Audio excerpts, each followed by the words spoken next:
I pushed the courthouse doors open and they slammed against the walls. Every head turned.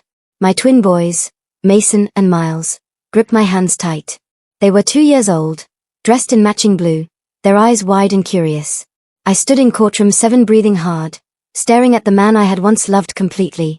Brandon Cole stood at the front in a sharp grey suit, his hand resting on the arm of a woman in white. Tiffany Walsh. His secretary. The woman he had chosen over me and our sons. The room smelled like fresh flowers. Soft music had been playing until I walked in. Now there was only silence. Guests turned with open mouths. Brandon's face went stiff the moment his eyes found mine. My name is Sarah Mitchell. I was 30 years old, a former bank analyst, and for 2 years I had been rebuilding a life this man had shattered. But I was not broken. I had arrived with a folder, with proof, and with the 2 most important people in the world standing beside me. I had waited 14 months for him to do the right thing. He had used that time to plan a wedding. So I had used it to prepare for this exact moment. For a long second, nobody moved. The officiant looked between me and Brandon with wide, uncertain eyes. Guests shifted. Some whispered. Others just stared. Brandon's mother pressed her hand over her mouth. My heart hammered but my face stayed still and my shoulders stayed straight. My mother always said the most powerful thing a woman can do in a room full of doubt is refuse to look afraid. I had practiced this moment in my bathroom mirror over 100 times. I had rehearsed every breath and every pause. Mason tugged my hand. Miles looked up at me with Brandon's own brown eyes. I squeezed their hands and stepped into the aisle. Brandon moved toward me, voice low and tight. Sarah, what are you doing here? I smiled. Calm and quiet, the kind that carries more weight than shouting. I'm here, I said clearly, loud enough for the whole room, because there are things these people deserve to know before you make any promises today. The silence that followed was complete. I could hear my own heartbeat. The guests were completely still, suddenly understanding that something unstoppable had arrived and that the ceremony they came to witness was no longer the most important event in this room. The discovery had started with a message I was never meant to see. It was a Tuesday morning, 14 months before today. Brandon had left his tablet on the counter while he showered. A notification lit the screen from a contact saved as TW work. I almost ignored it. Then I read the first line, last night was perfect. Stop worrying about her. My stomach dropped. I read the full thread. Messages going back 4 months, hotel names, secret dinners, a shared calendar marked with weekends Brandon had told me were work trips. One message from Tiffany said, "When are you going to tell her it's over?" His reply was cold, "When the time is right. She's pregnant. I have to handle this carefully." I sat on the kitchen floor in my robe and cried silently until the shower turned off. When he walked out, I handed him the tablet without a word and watched his face go pale. He tried to explain. He called them just messages. But I had already taken a screenshot of every single one. That morning, without him knowing, I began to build my case. I did not confront him loudly. I did not throw anything. I grew very quiet instead, which should have frightened him far more than it did. I did not act on emotion. I had learned that emotional decisions leave you exposed, and I refused to be exposed again. For 3 weeks after finding those messages, I went about daily life as normal. I cooked dinner. I smiled. I let Brandon believe I had accepted his explanation. Meanwhile, late at night, I worked. I printed bank statements and found 2 accounts I had never known existed. One in Brandon's name alone, one shared with Tiffany. He had been moving money out of our joint account for over a year. I contacted a family lawyer named Patricia Osei, a firm woman who knew cases like mine. She told me exactly what documents I needed and what a judge would require. I made copies of everything and stored them in a safety deposit box at a bank Brandon had no connection to. I kept a private journal noting every lie and every dismissal. By the time I was 7 months pregnant and he told me he needed some space, I already had everything I needed. He believed I had nothing. He had handed me the ammunition while assuming I was too hurt to look for it. Patience and preparation are the most underestimated tools a person can carry. I had both. And I had been building my case long before he had finished celebrating his freedom.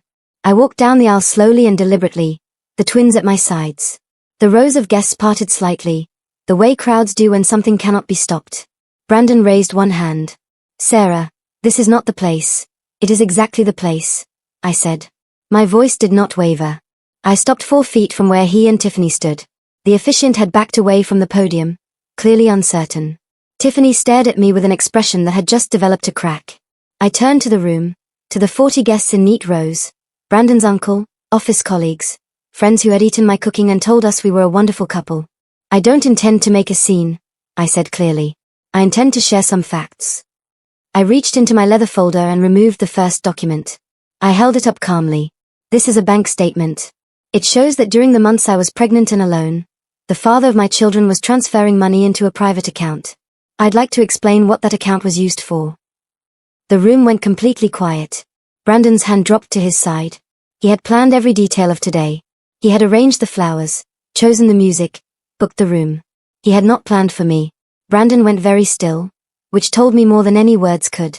Guilty people often go quiet when truth appears in printed form. I set the bank statement down and took out a second sheet, a record of hotel bookings, each one dated, each one paid from that private account.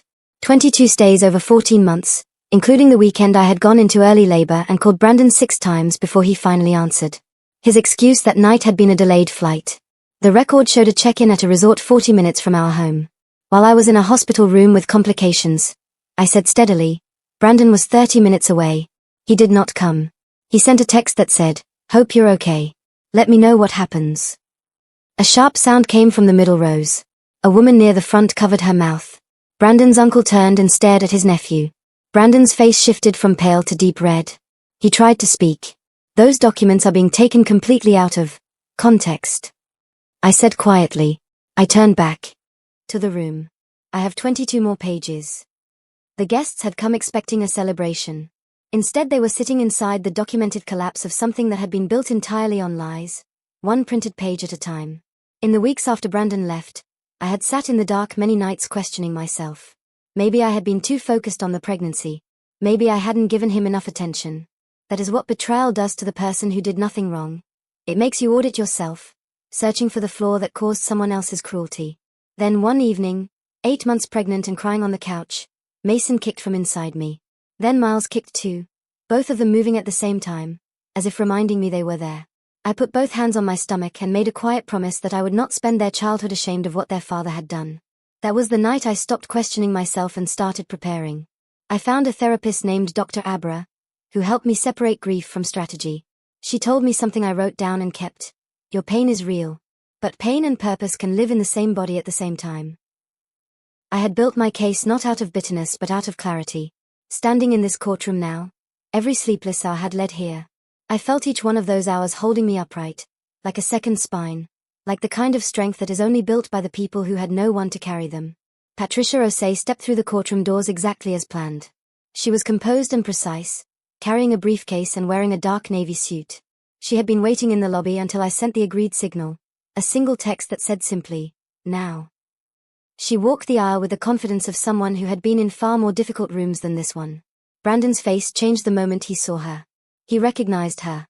I had made sure of that by using her name clearly on the legal notice she had served him 3 weeks earlier, the formal notification of my paternity and financial claims.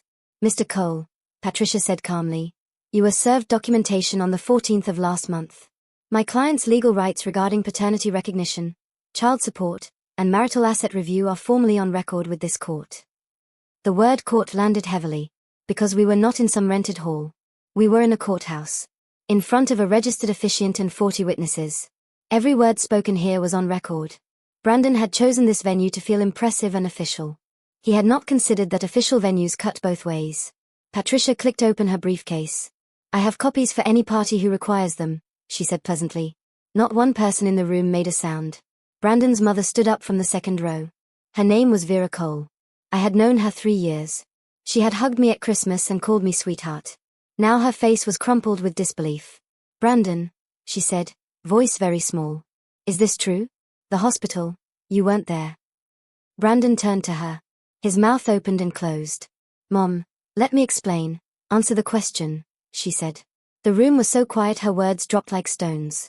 Brandon ran a hand through his hair. His polished confidence had dissolved completely. "It's complicated," he said. "It's not what it looks like." Tiffany released his arm. It was a small movement but several people saw it. When someone pulls away from you in your worst moment, it speaks at full volume. Vera sat down, pressing her fingers to her lips, not looking at her son. An older man behind her shook his head once, slowly. I said nothing. I had learned that silence at the right moment forces other people to fill it, and what they fill it with is always more honest than anything you could prompt them toward. The room was filling now with a truth that had been invisible for 14 months and was no longer willing to stay that way, no matter how many careful arrangements had been made around it. I had not come here to cry or collapse in front of these people. I had thought carefully about my actual goal.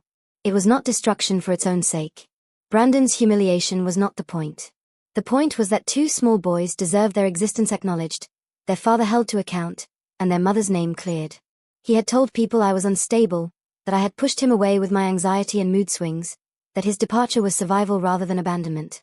I had heard this through mutual friends and through a voice note he sent his cousin that was accidentally forwarded to me. Every polished lie he had told needed one confrontation with documented truth. Not screaming. Not weeping. Just facts. In a room he could not control. Mason reached up and touched my hand. I looked down at him. He looked back with steady eyes, then turned to study Brandon. Children have an instinct for the most important person in a room. He looked at his father for a long moment, the way children look at strangers they are deciding about. Then he turned back to me. I breathed slowly and evenly. I was ready for the next part of what I had planned.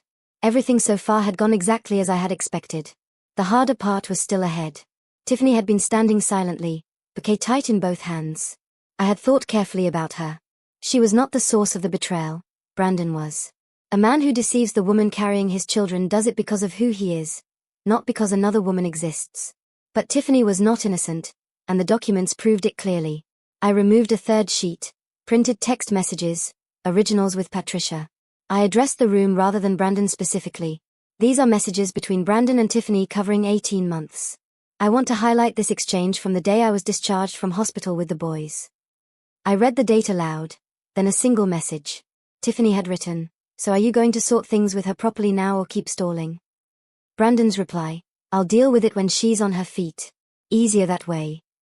A sound moved through the guest rows, something between a murmur and a collective exhale. Tiffany's face went a color I couldn't name. She looked at Brandon. He was not looking back. She knew. I said simply. She was not a bystander. She was a participant in a decision made about me and my children while I was recovering from giving birth. The room absorbed this without any sound at all. The cracks in Brandon's composure had been spreading for several minutes. Now I watched them widen. He adjusted his tie. He looked at guests and away again. He was a man who had always charmed his way through difficult moments, and charm requires an audience still willing to be charmed. That audience was gone. I raised one more detail. The apartment. Brandon and I had co-signed the lease on the home where I lived with the boys. He had stopped contributing 9 months ago. I had been covering it alone on maternity pay while he booked resorts. I stated this without drama. A woman in the back row said something sharp and quiet to the man beside her. Brandon's uncle leaned forward with elbows on his knees, staring at the floor. Brandon tried to interrupt, saying the lease was being sorted and he had every intention of making arrangements. These phrases are the language of someone postponing responsibility while maintaining plausible deniability. Patricia noted the specific months and exact amounts owed. There was no argument to make against figures on paper. The guests watched Brandon Cole's carefully polished image dismantling itself, one documented fact at a time, without anyone raising a voice or losing composure. That restraint was the most powerful thing in the room. Not everyone knew what I had been doing in the months before today. Even my closest friend Adise, who had sat with me through my hardest nights, had not known the full plan. She knew I had a lawyer and was preparing something. I kept the details tight because I had learned that too much sharing creates leaks. Brandon had quiet informants, a cousin who reported back, a mutual friend who thought she was keeping the peace. I fed that network small, harmless pieces of information while building the real strategy out of sight. The therapy sessions. The nights with bank records spread across my kitchen table while the boys slept. The carefully worded emails to Patricia, each one dated and filed. The calls to the courthouse to understand the public nature of civil proceedings and what rights a member of the public had to enter a registered ceremony. These were not the actions of a woman who had snapped. They were the actions of a woman who decided that patience and intelligence were sharper tools than rage. I had given Brandon 14 months to do the right thing. 14 months of hoping he would step up. He had used that time to plan a wedding. So I had used every single day of it to make certain that wedding produced a very different outcome than the one he had so confidently imagined. Brandon finally found his voice. He straightened up and tried to reset the room with confidence. "This is harassment," he said. "My former partner is using our children to cause a scene at a legal proceeding." The room did not respond the way he needed. A few people shifted. One woman shook her head. His uncle's expression was not support. It was a man deciding. "The documents I have presented," I said steadily, "are not a scene. They are a record. Brandon turned to the officiant. Can she be removed? The officiant looked at him carefully. This is a civil venue. I don't have that authority. Brandon turned toward a clerk near the door. The clerk gave a small shrug that communicated the same thing. Brandon had expected this to be his stage. He had booked the room and arranged the flowers. He had not prepared for the possibility that someone else had prepared more thoroughly. Arrogant people almost never do. They build their plans on the assumption that the person they underestimated is still standing exactly where they left them. Brandon had left me on a kitchen floor. I had not stayed there. I had spent 14 months working, preparing, building, and now I was here. The room could feel the difference between a performance and a case. I could feel the room dividing. On one side, guests were revising what they thought they knew about Brandon. On the other, some still waited for the disruption to end. His office colleagues exchanged glances that said nothing and meant everything. 2 women in the 4th row leaned together whispering. Brandon's attempts to regain control had failed. His making a scene framing had not landed because a woman holding printed bank statements in a courthouse, speaking calmly, does not look like a scene. She looks like a case. Tiffany had moved half a step back from his side. Barely noticeable. But several people saw it. His mother had not looked at him since he failed to answer her question about the hospital.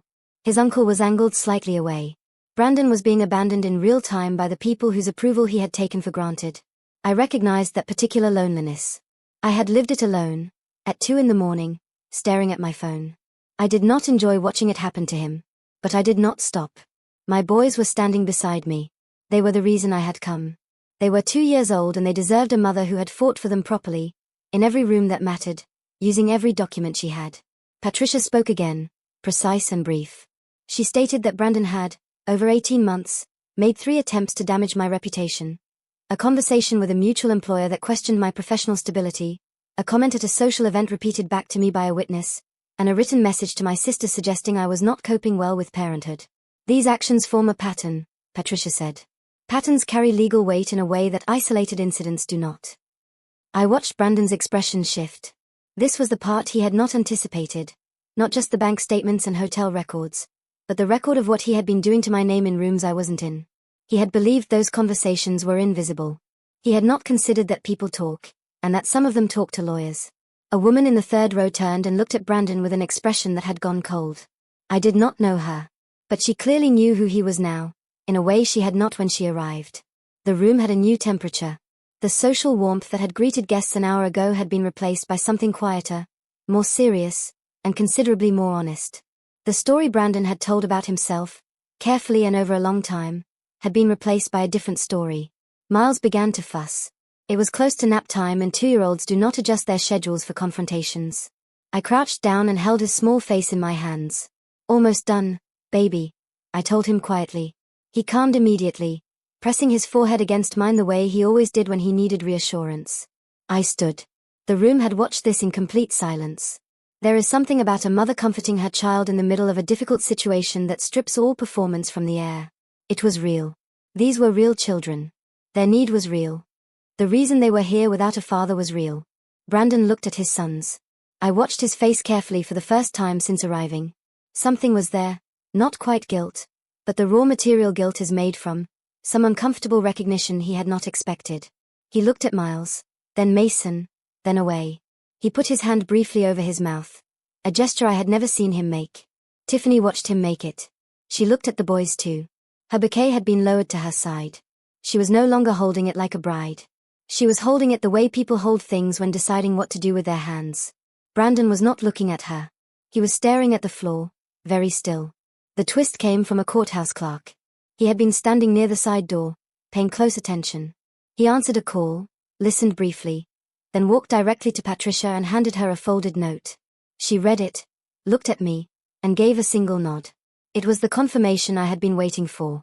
3 days before today, an inquiry had been opened with the county records office concerning a financial declaration Brandon had filed as part of a property matter. Patricia's investigator had identified inconsistencies. In plain terms, Brandon had misrepresented his financial position on an official government document. The records office had been examining it and had now produced a preliminary finding. I had not fabricated any of this. I had simply asked the right questions to the right people and waited for the paperwork to catch up with the truth. Brandon did not know about the inquiry. His face, when Patricia spoke the words county records discrepancy, did something I had no exact word for. It was the expression of a man who has run out of room to move, who built his escape on the assumption that nobody was watching the exits. I had been watching the exits for 14 months. I had made sure every single one of them was already closed before I ever walked through these doors. What happened next was not something I had planned. It came from Tiffany. She pulled Brandon's arm, and when he turned she spoke in a low voice. But the room was so quiet that several people heard her clearly. "Brandon, I need to know right now. Is she telling the truth?" He started to answer. She shook her head. "Did you lie to me about her? About the hospital? About what you told people?" He said her name, low and urgent. She said, "Because if you lied to me about her, then you lied to me about everything else." The officiant was very still. The guests were very still. Brandon took a breath and said, barely loud enough to carry, "It was more complicated than I made it sound." Tiffany stared at him for a long moment. Then she placed her bouquet on the front pew, very carefully, the way you set something down when choosing not to throw it. She turned and walked toward the side door without hurrying, without looking at me as she passed. I did not feel triumph. I felt the particular stillness that arrives when something large and inevitable finally moves. The quiet that settles when everything false simply stops holding its shape. The room held that stillness for a moment, and then somebody coughed, and the world resumed. I removed the final document from my folder. It was a one-page formal summary prepared by Patricia, listing every piece of evidence by date, type, and legal relevance, each item with a reference number corresponding to full documents in her briefcase. It looked exactly like what it was. The organized work of someone who had spent months making the truth legible and unmistakable. I handed a copy to Patricia, who offered one to the officiant. He accepted it with a slightly dazed expression. I held a second copy toward the room. "I'm not asking for anything dramatic today," I said. "I'm not here to demand anything from this room. What I've shared are public facts, documented facts, which affect two children who have names and rights and futures." I looked at Brandon directly, the kind of look that carries its full weight without volume. "You'll be contacted through proper legal channels," I told him. "Everything owed to Mason and Miles, financially, legally, officially, will be addressed in a courtroom where documents are submitted under oath. That process has already begun." I picked up the twins' hands. Mason was chewing his sleeve, perfectly unbothered. Miles was watching a pigeon on the windowsill. The world, from their 2-year-old perspective, was still entirely safe. Keeping it that way was the only thing that had ever truly mattered. Brandon stood at the front of the room surrounded by flowers and carefully placed chairs and a moment that had collapsed entirely around him. The officiant had stepped aside. The music had not resumed. His uncle made his way toward the side door, pausing to look at Brandon with a disappointed expression. One of the hardest to receive from someone whose respect you valued. Brandon tried once more, addressing the remaining guests directly. "I want everyone to understand that this is a private legal matter being used to destroy a public moment." Not one person offered agreement or support. Silence in a full room is a particular kind of verdict. He looked at his mother. She had her hands folded in her lap and was looking at the floor. He looked at the pew where Tiffany's bouquet rested. He looked at the door she had walked through. Then he looked at me, already at the end of the aisle with the twins, already turned toward the exit. His face held something I had not expected. Recognition that he had miscalculated, not just today but for much longer. He had looked at a woman on a kitchen floor and decided she was finished. He had been completely wrong. The room meant to celebrate his future had instead become the place where his full accounting was held. The courthouse had a senior judge in residence, the Honorable Judge Arthur Menser, a broad-shouldered man in his 60s whose chambers were at the end of the corridor. A clerk had alerted him within 10 minutes of my arrival. He came to the doorway himself, not in robes but in a dark jacket, reading glasses pushed up on his forehead. A man who moved at exactly the pace he chose. He looked at the room, at Brandon, at the scattered guests, at Patricia organizing her documents. He asked the officiant a brief question. He looked at me with a level, measuring gaze. Then he said to Patricia calmly, "Counsel, I'll see you and the relevant parties in my office in 10 minutes. He paused and looked at Brandon. "Mr. Cole, I'd strongly recommend you be among them." He walked back down the corridor without waiting for a response. Brandon's mouth was slightly open. A courthouse is not a stage that can be fully controlled. Every room in it serves a purpose larger than any one person's plans. That corridor, those chambers, that judge with the reading glasses pushed up on his forehead. None of it had been in Brandon's carefully arranged schedule. All of it was now unavoidable, and he had no one to blame for any of it but himself. In Judge Menser's office, with Patricia beside me and the twins seated outside with an administrator who had given them crackers and juice, Brandon's public collapse became a private one.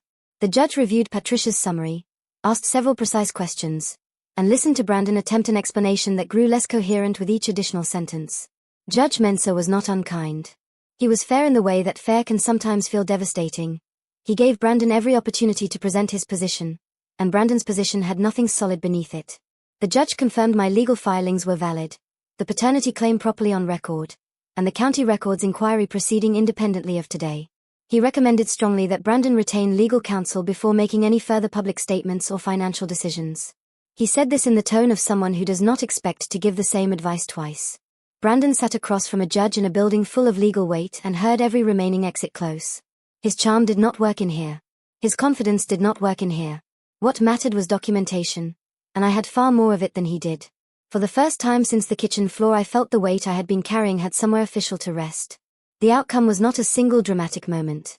It was a series of firm steps that followed one another over the weeks after. Brandon retained a lawyer. His lawyer reviewed the documentation and, 2 weeks later, contacted Patricia to begin settlement discussions. The financial inquiry produced its findings.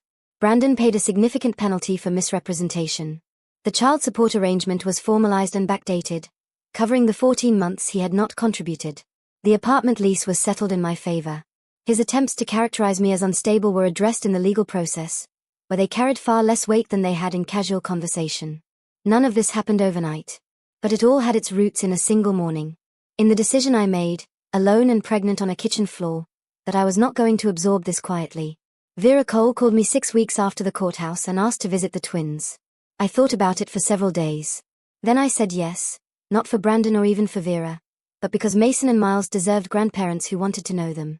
I did not mistake her love for them as approval of her son. I kept those two things separate, the way adults do when they choose their children's well-being over their own grief. It was not easy, but it was right. Some things are both at once. On a Saturday morning 4 months after the courthouse, I was in the kitchen making breakfast. Mason was arranging toast soldiers in a pattern that only made sense to him. Miles was explaining something important to our new dog, a brown terrier the boys had named Toast.